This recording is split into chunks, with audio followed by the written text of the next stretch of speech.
isa akong OFW, laging wala sa Pilipinas. Si Mrs. ko naman isang registered nurse. So, dumating yung certain time na kailangan naming mag-business. Na yung bang type na hawak namin yung oras. Nung naghahanap kami ng franchise ng husband ko, marami kaming pinipilian. Nandiyan yung food cart, snacks, at saka drinks. Siyempre, hinanap din namin yung may magandang track record at yung matagal na. At siyempre, pag matagal na, dun ka na. Oo. At saka dapat, yung kapital, kaya nyo. Nakita namin sa Minute Burger, kaya namin. I remember, bago kami nag-decide mag-franchise, nag-research muna kami. Nagpunta kami sa mga Minute Burger stores, nag-observe kami kung maraming bumibili. Bumili rin kami ng mga products ng Minute Burger. Pinatikim namin sa family and friends at siyempre kailangan yung pasado at kumbinsido. Oo, tama. And we made the right choice. Sa pagkuha ng franchise, hindi pwede mo sabi na meron ka lang negosyo. Kailangan sa sarili mo, ikaw mismo maniniwala na may quality yung binibenta mo. Ang Minute Burger, masarap siya talaga. Mataas ang standards. Ang patty, beef na beef. Yung bread, laging fresh. Ang dressing, mas lalong nagpapasarap. Dagdagan mo pa ng cheese. Sa presyo, sa laki, sa lasa, big time talaga. Ito yung value for money, dahil buy one, take one, pwede mo share. Proud kami dahil nabibigyan namin ng dekalidad na products ang mga customers sa abot kayang halaga. Yung service namin, mabilis, maayos, at magalang yung mga staff. Malinis yung pag-prepare ng mga products, ito yung gusto namin ipakita sa mga customers. Yung mga staff namin, hindi yung basta pwede na. Kailangan dumaan sa training. Ang Minute Burger ay may mga supports na nakakatulong sa amin sa operations, management, and marketing. Maayos ang kanilang ordering and delivery system, kaya kampante kami na laging available ang mga stocks. For over 35 years, Minute Burger is a market leader in burger franchise business in the country. With over 400 branches nationwide, we are committed in giving our franchisees and customers affordable and value-for-money products. We provide our franchisees with everything they need to succeed, such as store opening support, management and staff training, marketing and operation support, consistent and fresh supplies. We work hard to create new and innovative products designed to meet our core purpose, which is to create everyday happiness by serving more delicious, more affordable, and more nutritious food. So far, naka 6 branches na kami. For over 6 years, and we're still looking for potential locations. Sa sipag at tiyaga, nasa-secure namin ang future ng family namin. Nakakatulong din kami sa mga empleyado namin. Ngayon, hawak namin ang oras namin. Mas flexible kami. We are our own boss. We're in good hands with Minute Burger. Masaya kami dito. Sana kayo din.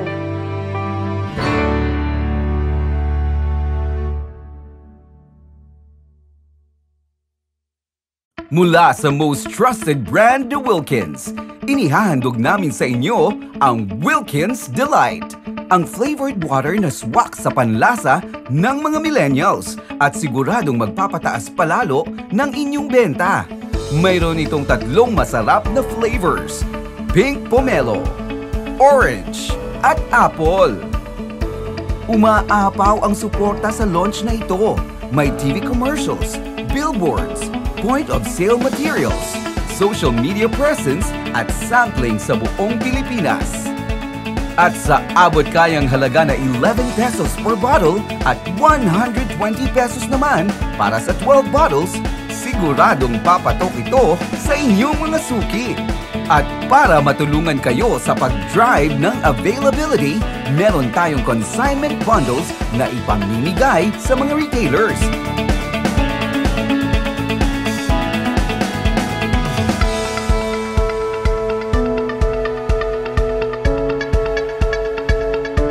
Tandaan ang ating target execution. 100% availability. 100% price compliance. Sundin ang tamang SRP. 100% PCOS installation. Siguraduhin kompleto ang point of sale materials na nasa mga tindahan. Let's take water to the next level with the new Wilkins Delight.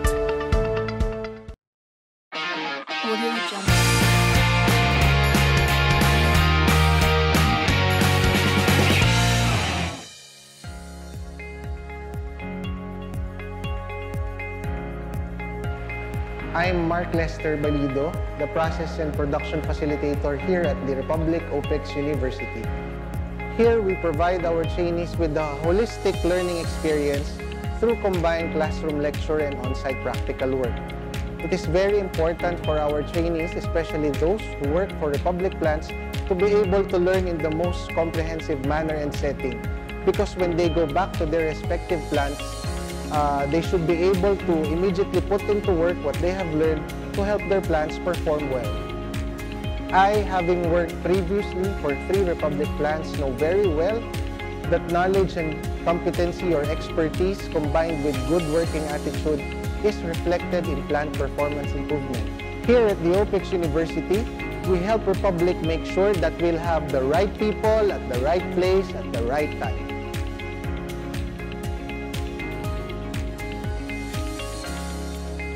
Hi, I'm Von Bringas, Maintenance Facilitator here at OPEX University. As Maintenance Facilitator, our mission is to develop the technical competencies of our plant key personnel by having a classroom lectures and practical exercise at the workshop. Here at the workshop, we teach them the equipment operational theories and practical exercise and how the maintenance program of this equipment is being implemented. This is to avoid any failure in the equipment.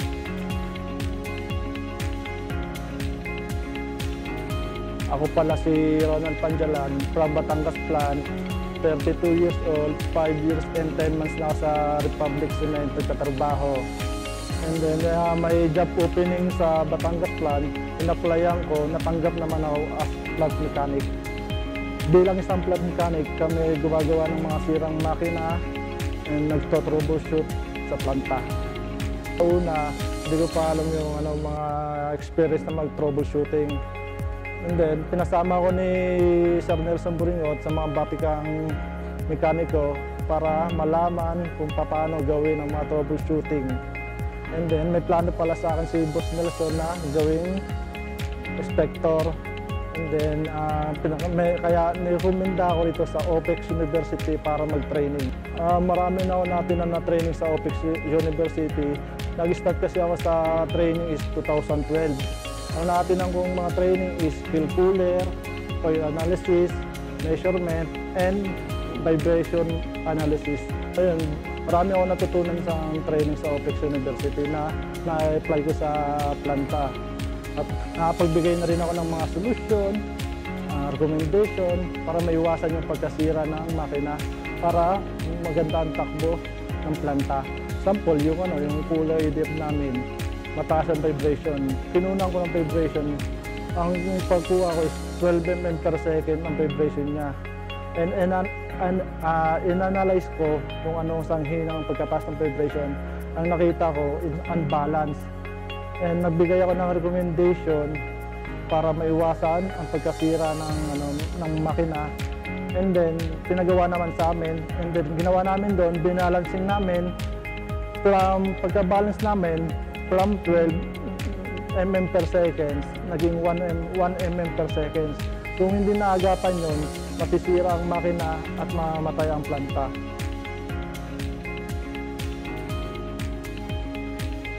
Si Ronald po ay nag-umpisa bilang mekaniko.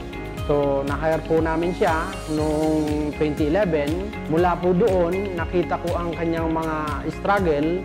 Hindi niya pa masyado alam kung paano ang operation and maintenance ng ating mga equipment.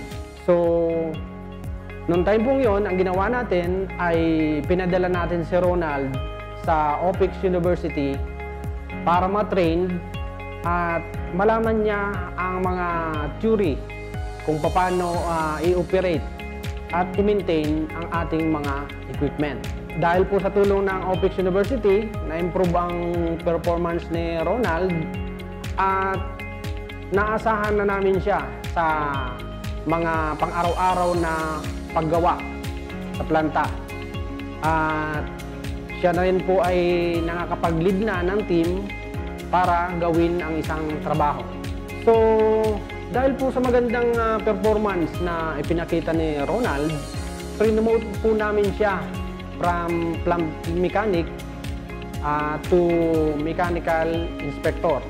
Na-improve po ang performance niya hanggang sa nakakagawa na siya ng mga structured na report at nakakagawa siya ng mga magandang rekomendasyon na siya pong nagbigay o tumulong para magkaroon tayo ng magandang performance sa planta.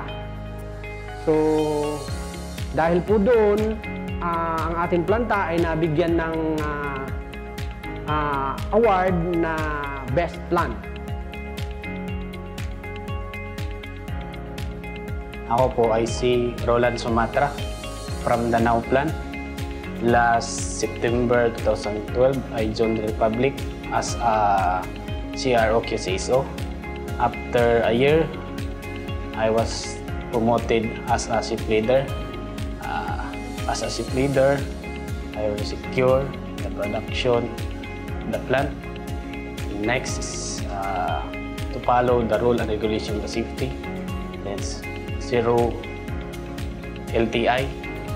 And then to secure the product, the quality of our product. Natutunan ko din yung mag-manage ng tao, paano ko sila ma-handle kagaya yung may mga problema. So, ma-explain ko na sila kung ano yung dapat gawin. So, na-notice ng boss ko na meron talaga akong alam sa skill, sa soft skill. So, they promote me as a ship leader. Nung na-promote ako bilang ship leader, so madami kaming achievement na natanggap. Hindi lang sa akin, pero sa buong team. First, nakuha namin yung KPI namin. So, yung target namin is nasa 75. Umabot kami ng 82, 83 plus ng tons per hour ng mill. At saka yung sa rotopacker, yung target namin is 19. Umabot kami ng 2,200 bags per hour.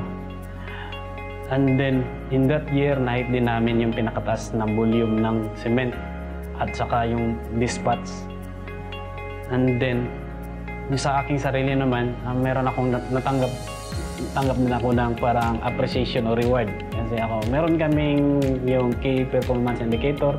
Doon makikita yung performance ng iba't ibang yung ship supervisor. At saka lahat ng CRO. Doon, na-award ako ng bilang best ship supervisor. Meron akong natanggap din na safest employee of the year. Yung natutunan ko, yung sa mga training, so parang binabalik ko na rin sa mga kasamahan ko dito.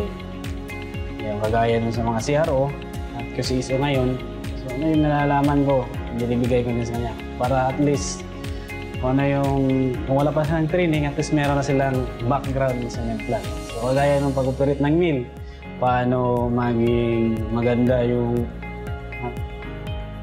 maayos yung production ng mill. So, about sa quality, ano yung may tutulong ako doon, tumutulong ako. Kung meron akong idea na kailangan nila, mag-ask sila sa akin, tinuturo ko, wala akong hesitation. Para hindi ako mag-hesitate na magturo sa kanila. Kasi alam ko yung pinagdaanan ko, gusto ko ano yung pinagdaanan ko, maraanan nila. So, ano yung promotion na natanggap ko ngayon, dapat mag-promote din sila. At lahat na yun yung malaking bagay na natutunan ko din, dapat mapag-ibigay ko din sa mga kulig ko o yung mga kasamahan ko na dapat ko pang turuan. Hindi ako manghinayang magturo sa iba.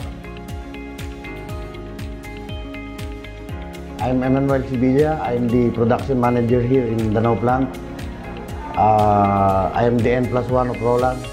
Nag-operate ang planta, full blast operation ng 2013.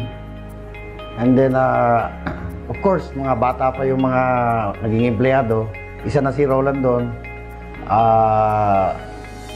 Lacking siya sa knowledge sa cement manufacturing. So inisip namin na ipadala sila sa ibang planta para matuto. Pero hindi pa rin sapat.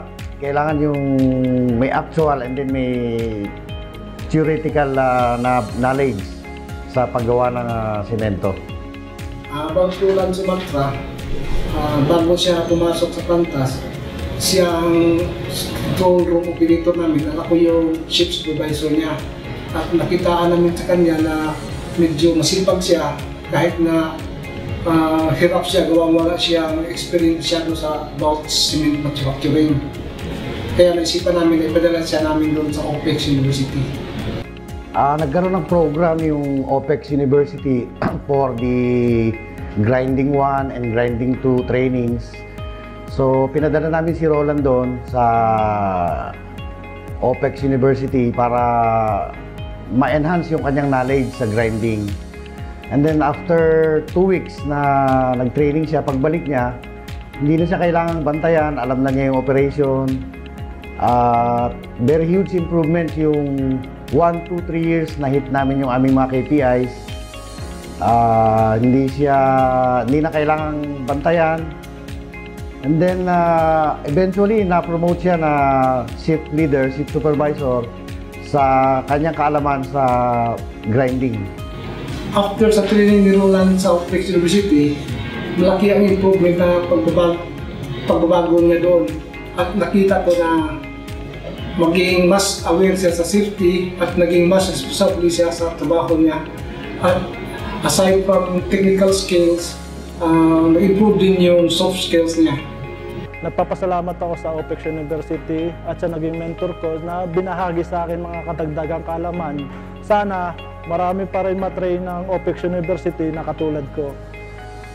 Ang message ko lang sa OPEX University, dapat continuous yung training nyo ngayon kasi marami niyang may tutulong, hindi lang sa amin, kundi sa lahat. So sana ang planta ng Danao may pang-send na training doon sa OPEX University. Kasi yung training, doon talaga natin makukuha yung fundamental. So meron tayong kasabihan na 70-20-10. Yung 10, training, yung 20, coaching, din yung 70, actual. So it means kung wala kang 10, kulang. So dapat 100%.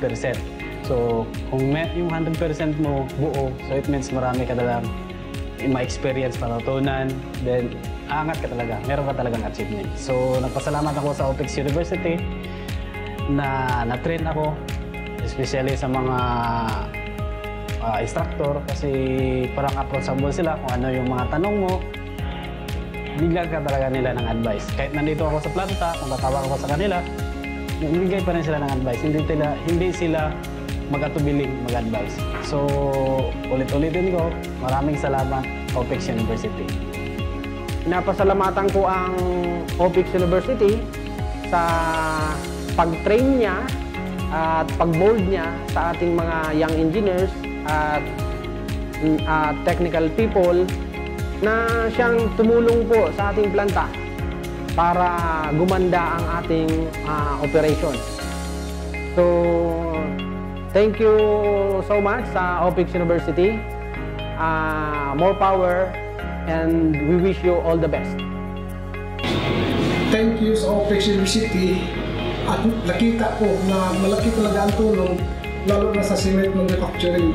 At sana marami pa kaming rulan at mga engineers na mapadala namin dyan sa OPEX para makatulong sa operasyon namin. Maganda yung OPEX University kasi natuturuan yung mga young engineers ng yung technical aspects regarding sa cement grinding and cement manufacturing. And of course, dinidevelop nila yung leadership ng mga tao na nagtitraining sa OPEX. Hindi lang technical, kundi pati leadership, safety, lahat ng bagay na ikagaganda ng planta ay nadidevelop sa OPEX University.